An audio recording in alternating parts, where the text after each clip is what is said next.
Pick mail content okay କେବଳ ପୁଅମାନଙ୍କ ପାଇଁ ବଢ଼ିଆ ସେ ଶୁଣ ମସ୍ତ ସେ ଶୁଣ।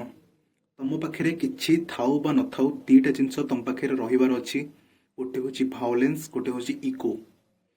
ଆଉ ଦୁଇଟା ଯାକ ତମେ ନିଜ କାବୁରେ ରଖିବାର ଅଛି। ତମେ କେତେବେଳେ ତମେ ଦୁଇଟା ଯାକ ଇସ୍ତେମାଲ କରୁଛ ବା ଦୁଇଟା ଯାକକୁ ତମେ କେତେବେଳେ ୟୁଜ୍ କରୁଛ। ଆଉ ତମ ପାଖରେ ଦୁଇଟାକୁ ଭରପୁର ହେଇକି ରହିବାର ଅଛି। ଯେମିତି କୃଷ୍ଣଙ୍କ ପାଖରେ ସୁଦର୍ଶନ ଚକ୍ର ଥିଲା ବଟ୍ ସେ ନମ୍ର ଥିଲେ, ତମେ ସେମିତି ହମ୍ବଲ କାଇଣ୍ଡ ହେବାର ଅଛି। ବଟ୍ ତମ ଏଇ ଜିଗ୍ରାରେ ତମର ହେଭିଲି ଭାଓଲେନ୍ସ ଓ ହେଭିଲି ଇଗୋ ରହିବାର ଅଛି।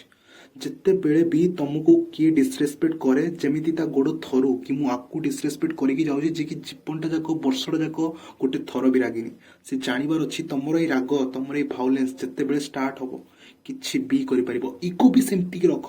ଯଦି ସାମ୍ନାବାଲା ପର୍ସନ କହୁଛି କି ତୁ ଏଇଟା କରିପାରିବୁନୁ, ମୁଁ ସବୁବେଳେ କହେ ଦିଥର କର, ଚାରିଥର ତାକୁ ଦେଖା, 6 ଥର ତାର ଜଳା। ସେତେବେଳେ ତମେ ଏକ୍ସକ୍ଲୁସିଭଲି ତମ ଇଗୋକୁ ହେଭିଲି ପାୱାର କରିଦିଅ ସେ କର୍ମ କରିବା ପାଇଁ। ଯଦି କିଛି କାମ କରିବାର ଅଛି, 17 ଘଣ୍ଟା ପରିଶ୍ରମ ଅଛି, କର।